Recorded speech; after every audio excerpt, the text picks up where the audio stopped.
नमस्कार दोस्तों। तो दोस्तों कल कुछ टेक्निकल इशू के कारण से मैं जो एसएससी सीजीएल पीवाईक्यूएस का सीरीज था जीके का मैं आपको कल करवा रहा था। जुलाई का जो सेकेंड शिफ्ट में एग्ज़ाम हुआ था 14 जुलाई को उसका करवा रहा था, लेकिन कुछ टेक्निकल इशू के कारण से नहीं करवा पाया था। तो वो जो बची हुई थी मैं आज उसको पूरा कर रहा हूँ। ठीक है, तो चलिए शुरू करते हैं। तो सबसे पहला सवाल है कि पठान, यहाँ छूट गया था एच, तो कर लेना। Pathans in north west India organize the society of Khudai Khidmatgar. एक सोसाइटी खुदाई खिदमतगार ये किए थे, ऑर्गेनाइज किए थे।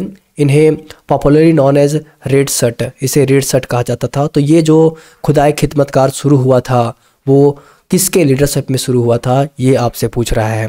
तो ये किसके लीडरशिप में शुरू हुआ था, तो ये हुआ था खान अब्दुल गफ़ार खान के लीडरशिप में शुरुआत हुआ था। ठीक है, और मैं खान अब्दुल गफ़ार खान के बारे में बताता हूँ आपको और कौन कौन सी बातें आपको ध्यान में रखनी है। ठीक है, तो सबसे पहले बात है कि जो खुदाई खिदमतगार आंदोलन है उन्हें लाल कुर्ती आंदोलन भी कहा जाता था। ठीक है, और एक जो है खान अब्दुल गफ़ार खान है, ये एक अपना मैगजीन प्रकाशित किए थे 1928 में। उसका क्या नाम था, पख्तून नाम था। ये भी आप ध्यान रखो, पख्तून। और फिर जो ये खुदाई खिदमतगार जो खान अब्दुल गफ़ार खान है, सो खुदाई खिदमतगार का शुरुआत कब किया था, तो 1929 में इन्होंने खुदाई खिदमतगार का शुरुआत किया था। और खुदाई खिदमतगार को हम लोग लाल कुर्ती आंदोलन भी कहा जाता था। क्यों लाल कुर्ती आंदोलन क्यों कहा जाता था इसे, क्योंकि जो लोग थे सो लाल रंग के वेशभूषा पहन करके आंदोलन करते थे। और जो खुदाई खिदमतगार आंदोलन है, खुदाई खिदमतगार आंदोलन जो है, इसमें लोग जो है सो अहिंसक रूप से अहिंसक होकर के आंदोलन करते थे। ऐसे आप जानते होंगे जो पठान रहते हैं सो काफ़ी बहादुर होते हैं, ये भी आप जानते होंगे। मतलब पठान सीने पे वार करते हैं, ना कि पीठ के पीछे वार करते हैं। तो खान अब्दुल गफ़ार खान के बारे में सबसे पहली जानकारी आपको पता होना चाहिए कि 1928 में इन्होंने पख्तून नामक मैगजीन प्रकाशित किया था। और 1929 में इन्होंने अपना खुदाई खिदमतगार मूवमेंट शुरू किया था, जो कि पूरा अहिंसक था, महात्मा गांधी से काफ़ी प्रेरित थे। और इन्हें किस किस चीज़ का टाइटल दिया गया था और इन्हें किस किस नाम से जाना जाता है, तो सबसे पहले इन्हें बादशाह खान भी कहा जाता है, बादशाह खान। और इन्हें बच्चा खान भी कहा जाता है।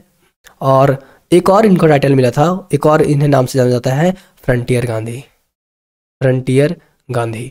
और इन्हें सीमांत गांधी भी कहा जाता है। ठीक है, इतनी बातें आपको ध्यान में रखनी है। और हाँ, ये जो है खान अब्दुल गफ़ार खान इतने अच्छे छवि के इंसान थे कि जब इंडिया और पाकिस्तान का पार्टीशन हो रहा था तो ये जो है खान अब्दुल गफ़ार खान उसके खिलाफ खड़े हो गए थे।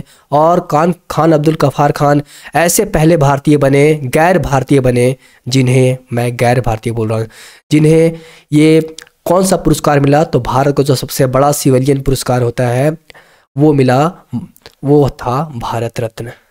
तो ये पहले ऐसे गैर भारतीय थे जिन्हें भारत रत्न प्राप्त हुआ। और इन्हें भारत रत्न कब मिला था, तो इन्हें भारत रत्न मिला था 1988 में, 1988 में मिला था इन्हें भारत रत्न। ये भी ध्यान रखो। अच्छा, एक बात अब मैं आपसे पूछता हूँ, क्या आपको पता है कि दूसरे ऐसे कौन गैर भारतीय हैं जिन्हें ये पुरस्कार मिला था? तो हाँ, मैं आपको बता देता हूँ। ठीक है, मुझे पता है कि आपको मालूम होगा, फिर मैं एक बार आपको बता देता हूँ। तो ये साउथ अफ्रीका जो है उसके जो प्रेसिडेंट हैं, प्रेसिडेंट जो थे कौन, नेल्सन मंडेला को, इन्हें भी यह पुरस्कार मिला था। कब मिला था, तो इन्हें मिला था 1990 में। ये भी बात आप ध्यान में रखो। ठीक है, तो चलिए अब नेक्स्ट क्वेश्चन की तरफ अब मूव करते हैं। तो नेक्स्ट सवाल आपके सामने ये है कि in which of the following state, कौन सा स्टेट या union territory where 36th national games held, जो 36th नेशनल गेम हुआ था, सो कौन सा स्टेट या तो यूनियन टेरिटरी में ये हुआ था, हेल्ड हुआ था? तो इसका सही उत्तर हो जाएगा आपका, इसका उत्तर हो जाएगा गुजरात। ठीक है, और ये 36 हुआ था, सो कहाँ हुआ था, गुजरात में हुआ था। लेकिन अगर मैं आपसे पूछूं कि जो 37th नेशनल गेम हुए थे वो कहाँ हो रहे हैं, तो वो कहाँ हुए थे, तो वो हुए थे गोवा में। ये भी ध्यान रखो। ठीक है, गोवा में। और जो गोवा में हुए थे, इसका और जो मैस्कॉट था वो क्या था, मैस्कॉट इसका क्या था, आप बता सकते हो? तो इसका मैस्कॉट जो था सो वो था मोगा। ठीक है, ये भी ध्यान रखो। और जो 36 नेशनल गेम हुए थे उसमें कितने गेम शामिल थे? तो 36 जो नेशनल गेम हुए थे उसमें 36 गेम भी शामिल थे। अगर मैं आपसे पूछूं कि जो 37वें नेशनल गेम हुए थे उसमें कितने गेम शामिल थे, तो मैं आपको बोलूँगा ये कौन सा गेम हो रहा है, तो 37वें नेशनल गेम हो रहा है। तो इसमें आप क्या करो, 7 ऐड कर दो, किसमें? 36 में, तो आपका उत्तर आ जाएगा 43। तो इस बार जो है सो 43 गेम्स करवाए गए थे। और मैं आपसे पूछूं कि जो इस बार जो हुआ था 37वें नेशनल गेम हुआ था उसमें जो सबसे अधिक मेडल कौन सा स्टेट ले गया, तो सबसे अधिक मेडल इस बार महाराष्ट्र ले गया। उसके बाद जो है सो कौन सा स्टेट लेगा? सेकंड नंबर पे कौन सा स्टेट था? तो हरियाणा था। और थर्ड नंबर पे कौन सा स्टेट था? तो थर्ड नंबर पे आपका है मध्य प्रदेश। ये आप ध्यान रखो, ठीक है। और अगर मैं पूछूं कि इस बार जो 37वें नेशनल गेम हुआ है उसमें जो best male player of the tournament है सो कौन है? तो ये है श्री हरि नटराज। श्री हरि नटराज है, ठीक है, ये है श्री हरि नटराज। श्री हरि नटराज जो है वो बेस्ट प्लेयर हैं, बेस्ट मेल प्लेयर हैं, बेस्ट मेल प्लेयर हैं इस टूर्नामेंट का। ये भी आप ध्यान रखो, ठीक है। अगर मैं पूछूं कि जो best female player of the tournament कौन है, तो आप बता पाओगे? तो ये जो best female male player of the tournament थी सो 2 थे। वो एक आपका है प्रणति नायक, और एक और है आपकी प्रसेन एंड प्रसेन काले। ये दोनों जो थी सो जिम्नास्टिक से रिलेटेड थी, जिम्नास्टिक से रिलेटेड थी। और ये दोनों का संबंध कहाँ से है? तो ये दोनों का संबंध उड़ीसा से है। ये भी ध्यान में रखो, ठीक है। तो ये दोनों जो प्लेयर थी वो best female player of the tournament चुने गए हैं। ये भी आप ध्यान में रखो, ठीक है। इतनी बातें ध्यान में रखनी है। अच्छा, एक और पॉइंट इंपॉर्टेंट है, जैसे कि जो इस बार जो 100 मीटर का हर्डल्स हुआ था उसमें जो रिकॉर्ड तोड़ दी है उसका क्या नाम है? उसका नाम है ज्योति आरजी। ये है ज्योति आरजी है। और ये कंप्लीट कितना में कर दी? 13.22 सेकंड में ये कंप्लीट कर दी थी इस बार 100 मीटर का जो हर्डल्स था वो। तो ये भी इंपॉर्टेंट क्वेश्चन है और ये गोल्ड मेडल इसे मिला था। और अगर मैं पूछूं आपसे कि जो इतिहास है नेशनल गेम का वो क्या है, तो आपको मैं बताता हूँ सबसे पहले नेशनल गेम जो है उसका इतिहास क्या है। तो सबसे पहले जो नेशनल गेम था तो 1924 में इसे हम लोग कहते थे इंडियन ओलंपिक। क्या कहते थे? Indian Olympic. अगर मैं पूछूं कि नेशनल गेम जो कि इंडियन ओलंपिक कहा जाता था उसका शुरुआत कब हुआ था? 1924 में हुआ था। और ये कहाँ पे हुआ था? तो ये लाहौर में हुआ था। सबसे पहले लाहौर में खेला गया था। उसके बाद 1940 में इसका नाम बदल करके कर दिया गया था नेशनल गेम, नेशनल गेम। और इस समय ये गेम कहाँ हो रहा था? तो ये मुंबई में हो रहा था। ये भी ध्यान रखो, ठीक है। उसके बाद आज़ादी के बाद 1948 में सबसे पहली बार कहाँ हुआ था? तो ये यूपी के कहाँ? लखनऊ में हुआ था। ये भी आप ध्यान रखो, ठीक है। इतनी बातें आपको ध्यान में रखनी है ताकि आपका प्रश्न ना छूटे, ठीक है। तो अब चलिए नेक्स्ट क्वेश्चन की ओर हम मूव करते हैं। तो नेक्स्ट सवाल आपके सामने ये है कि विच of the following was establish in Mumbai 1875। 1875 में मुंबई में क्या स्टैब्लिश किया गया था? तो ये क्या स्टैब्लिश किया गया था आपका, ये ध्यान रखिए। तो इसका सही उत्तर हो जाएगा आर्य समाज। और आर्य समाज के जो फाउंडर है वो कौन है? तो आर्य समाज का फाउंडर है स्वामी दयानंद सरस्वती। स्वामी दयानंद सरस्वती। और स्वामी दयानंद सरस्वती का अगर मैं पूछूं कि इनका वास्तविक नाम क्या है, तो इनका वास्तविक नाम है मूल शंकर। और स्वामी दयानंद सरस्वती के बारे में और आपको क्या क्या इंपॉर्टेंट बातें ध्यान में रखनी है, तो सबसे पहले आप ध्यान रखो जो स्वामी दयानंद सरस्वती थे वो 1875 में आर्य समाज का फाउंड किए थे, आर्य समाज को फाउंड किए थे। और आर्य समाज क्या था? तो ये हिंदुओं में रिफॉर्म लाना चाहता था। और इनका एक फेमस स्लोगन था बैक टू वेदास, यानी कि वेदों की ओर लौटो। और फिर ये जो स्वामी दयानंद सरस्वती है इन्होंने 1920 में एक मूवमेंट शुरू किया था, शुद्धि मूवमेंट। और इस शुद्धि मूवमेंट क्या था? तो शुद्धि मूवमेंट क्या था? ये शुद्ध मूवमेंट जैसे कि जो मिशनरीज आए थे बाहर से, जो मिशनरीज आए थे तो वो मिशनरी जो हिंदुइज्म से कन्वर्ट करवा दिए गए थे और या तो और कोई धर्म में, तो उनको फिर से हिंदू धर्म में वापस लाने के लिए एक मूवमेंट चलाया गया था, उसको शुद्धि मूवमेंट कहा जाता है। और इन्होंने एक अपना न्यूज़पेपर भी प्रकाशित करना शुरू किया था, उसका नाम था आर्य प्रकाश। आर्य प्रकाश। और एक और इम्पॉर्टेंट बात आप ध्यान रखो कि जो स्वामी दयानंद सरस्वती थे उनका एक प्रसिद्ध पुस्तक था सत्यार्थ प्रकाश। सत्यार्थ प्रकाश। इतनी बातें आपको ध्यान रखनी है इनके बारे में, स्वामी दयानंद सरस्वती जी के बारे में। और फिर मैं आपसे अगर पूछूं कि जो ब्रह्म समाज है वो क्या है, उसके बारे में मैं आपको बताने का प्रयास करता हूं। तो सबसे पहला सवाल ये बनता है कि ब्रह्मो समाज जो है उसका स्थापना कब हुआ था। तो ब्रह्मो समाज का स्थापना हुआ था 1828 में हुआ था। ये आपको ध्यान में रखना है कि ब्रह्मो समाज का स्थापना 1828 में हुआ था। और जो ब्रह्मो समाज का स्थापना 1828 में हुआ था, इन्हें किसने किया था। तो इन्हें राजा राम मोहन राय ने किए थे। राजा राम मोहन राय। राजा राम मोहन राय ने किए थे। और राजा राम मोहन राय के बारे में आपको और कौन कौन सी बातें ध्यान में रखनी है मैं आपको वो बताता हूँ, ठीक है।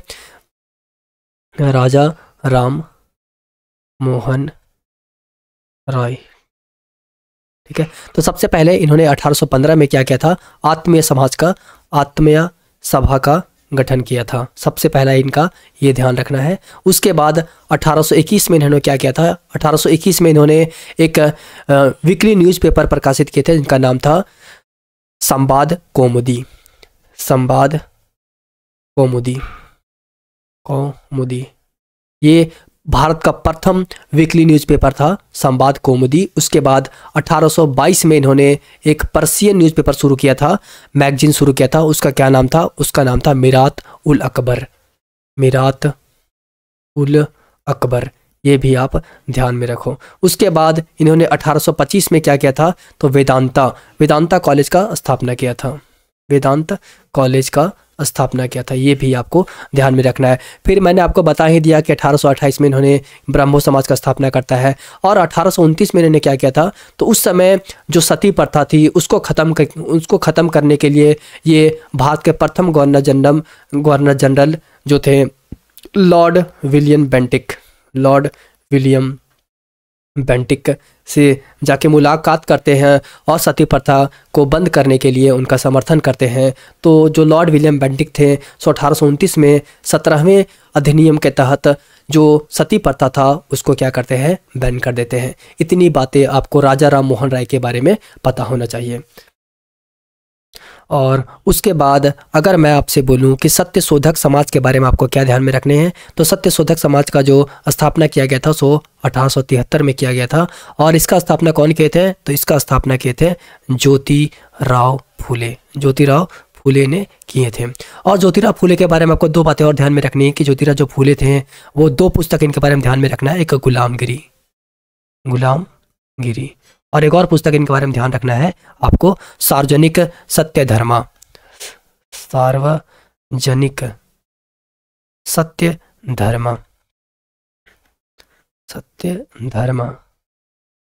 इतनी बातें आपको ध्यान में रखनी है सत्यशोधक समाज के बारे में, ठीक है। और इसका स्थापना कब होता है, 1873 के बारे में मैंने आपको इसमें पूरा डिटेल से बताया कि सत्यशोधक समाज के बारे में, ब्रह्म समाज के बारे में बताया था, आर्य समाज के बारे में बताया था। इतनी बातें आप ध्यान में रखो, ठीक है। अब नेक्स्ट क्वेश्चन की तरफ हम मूव करते हैं।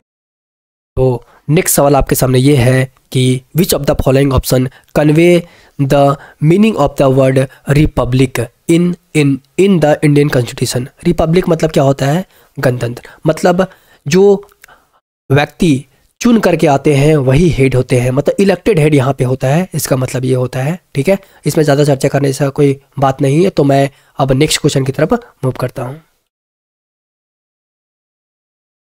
तो नेक्स्ट सवाल आपके सामने ये है कि who among the following was defeated in the battle of Chanderi in 1528 में जो चंदेरी का युद्ध हुआ था उसमें कौन हारा। तो इसका सही उत्तर हो जाएगा आपका मेदिनी राय। और आपको अगर मैं बोलूं कि बाबर के बारे में आपको कौन कौन सी बातें ध्यान में रखनी है तो मैं आपको बताता हूँ। सबसे पहला जो बाबर का युद्ध था वो मैं बताता हूँ, पानीपत का युद्ध था। कौन सा था, पानीपत का युद्ध था। और पानीपत का युद्ध कब हुआ था, ये हुआ था आपका 21 अप्रैल 1526 को हुआ था। और किसके किसके बीच में हुआ था, तो ये बाबर और वर्सेस इब्राहिम लोदी के बीच में हुआ था। इब्राहिम लोदी के बीच में हुआ था। और इसमें जो बाबर है वो विजय प्राप्त करता है, बाबर जीत जाता है। और दूसरा युद्ध जो आपको ध्यान में रखने हैं वो याद रखना है, खानवा का युद्ध। खानवा का युद्ध। और खानवा का युद्ध कब होता है? तो ये होता है 1527 में खानवा का युद्ध होता है। और ये किसके किसके बीच होता है? तो बाबर तो एक रहेगा ही, बाबर और वर्सेस ये होता है राणा सांगा के बीच में, राणा सांगा के बीच में होता है। लेकिन इसमें भी आपका राणा सांगा हार जाता है और बाबर जीत जाता है। और जो तीसरा युद्ध होता है वो कौन सा युद्ध होता है? तो वो आपको याद रखना है, चंदेरी का युद्ध। चंदेरी का युद्ध। और चंदेरी का जो युद्ध होता है जो किसके किसके बीच में होता है? तो जो चंदेरी का युद्ध है वो भी बाबर और आपका बाबर वर्सेस, और ये जो राणा सांगा है उसका जो सेनापति रहता है सीमांत मेदिनी राय, उसके बीच में होता है। और चंदेरी का युद्ध कब होता है? तो आपका 1528 में चंदेरी का युद्ध होता है। तो इसमें भी बाबर विजय प्राप्त होता है और मेदिनी राय हार जाता है। और जो चौथा युद्ध है वो कौन सा है? तो चौथा आपको ध्यान में रखना है कि घाघरा का युद्ध। क्या याद रखना है? घाघरा का युद्ध। और ये घाघरा का युद्ध कब होता है? 1529 में होता है। और ये किसके किसके बीच में होता है? तो ये बाबर और वर्सेस आपका मोहम्मद लोदी, मोहम्मद लोदी इसके बीच में होता है। और इसमें भी बाबर विजय प्राप्त होता है। तो इसके बाद बाबर का 1530 में मृत्यु हो जाता है आगरा में। लेकिन इन्हें आगरा में दफनाया नहीं जाता है। बाबर की इच्छा था कि अगर उसका मृत्यु हो तो उसे राम बाग में जाके दफनाया जाए, वहीं पे उसका मकबरा बने, तो राम बाग में जाकर उसे दफनाया जाता है। और राम बाग कहाँ है? काबुल में। ये भी आप ध्यान में रखो, ठीक है। तो मैं आपको ट्रिक बताता हूँ इसके जितने भी है, मतलब बाबर का जो है आपका युद्ध जो है उसके बारे में याद करने का। तो देखो, सबसे पहले बाबर के बारे में याद रखना है कि बाबर क्या किया? पानी पिया, खाना खाया, चांद देखा, उसके बाद घर गया, उसके बाद मर गया। मतलब कैसे याद रखोगे? जैसे पानी पिया, पानीपत का युद्ध हो गया, खाना खाया, खानवा का युद्ध हो गया, चंदेरी चांद देखा हो गया, उसके बाद घाघरा घर गया, घाघरा हो गया, और 30 में मर गया। मतलब पानी पिया, खाना खाया, चांद देखा, घर गया, मर गया। इस तरह से आप याद रख सकते हो, ठीक है। अब चलिए नेक्स्ट क्वेश्चन की तरफ आप मूव करते हैं। तो नेक्स्ट सवाल आपके सामने ये है कि जो वेन्यू था 2020 का ओलंपिक गेम्स का वो कहाँ हुआ था? तो वो था टोक्यो में हुआ था, ठीक है। और मैं बताता हूँ कि जो 2024 का ओलंपिक है वो आपका कहाँ होगा? तो 2024 वाला जो होगा सो पेरिस में होगा, ठीक है। पेरिस का है, फ्रांस में है। और 2028 कहाँ होगा? तो 2028 आपका होगा ये लॉस एंजेलस में, लॉस एंजेलस। और लॉस एंजेलस कहाँ पे है? तो ये है आपका यूएसए में है। उसके बाद 2032 वाला कहाँ होगा? तो ये होगा 2032 वाला आपका ऑस्ट्रेलिया का ब्रिस्बेन में होगा, ठीक है। ब्रिस्बेन में होगा। और ये कहाँ है? ऑस्ट्रेलिया में है, ऑस्ट्रेलिया में। अच्छा, ये जो आप जो ये देख रहे हैं ओलंपिक गेम्स का जो ये मतलब कि फ्लैग है, उसमें कितना रिंग है? इसमें 5 रिंग है। तो जो ब्लू है सो ब्लू किसको इंडिकेट करता है? तो ब्लू जो है सो यूरोप को इंडिकेट करता है। और जो येलो है सो एशिया को इंडिकेट करता है। और जो ब्लैक है सो साउथ अफ्रीका को इंडिकेट करता है। और रेड जो है सो नॉर्थ अमेरिका और साउथ अमेरिका को इंडिकेट करता है। और जो ग्रीन है वो ऑस्ट्रेलिया को इंडिकेट करता है। इतनी बातों को आप ध्यान में रखो, ठीक है। अब नेक्स्ट क्वेश्चन की तरफ मूव करते हैं। तो नेक्स्ट सवाल ये है आपके सामने, who was the international day of the girls child 2021 celebrated? When was the international day of the girl child 2021 celebrated? तो इसका आंसर हो जाएगा 11 अक्टूबर को। और आप सबको पता होगा कि 8 मार्च को अंतर्राष्ट्रीय महिला दिवस मनाया जाता है, ये तो आप सबको पता होगा, ठीक है। तो चलिए नेक्स्ट क्वेश्चन की तरफ आप मूव करते हैं। नेक्स्ट क्वेश्चन क्या कहता है कि इन जनवरी 2022 which state government has extended it's integrated initiative for the empowerment of person with disabilities PWDs the Bhima भोए भिन्नक्षम सामर्थ्य अभियान फॉर द नेक्स्ट 5 ईयर? तो इसका उत्तर हो जाएगा आपका उड़ीसा। ये भी आप ध्यान रखो, ठीक है। तो ये उतना इंपॉर्टेंट करंट अफेयर नहीं है, क्योंकि ये सब जो करंट अफेयर है सो बहुत ज़्यादा पढ़ने के बाद आपसे हो पाएगा। तो मैं तो कहूँगा कि जो करंट, जैसे कि ओलंपिक हो गया तो वो आप पकड़ो कि ओलंपिक आपसे नहीं छूटना चाहिए। जैसे कि नेशनल गेम हो गया वो आपसे नहीं छूटना चाहिए। ये सब क्वेश्चन आपको पकड़ना है, ठीक है। तो उम्मीद करते हैं कि आपको ये सेशन अच्छा लगा होगा। और आप अपना फीडबैक मुझे ज़रूर दीजिए कि इसमें मुझसे कहाँ थोड़ा और सुधार करने का ज़रूरत है। तो धन्यवाद, देखते रहिए।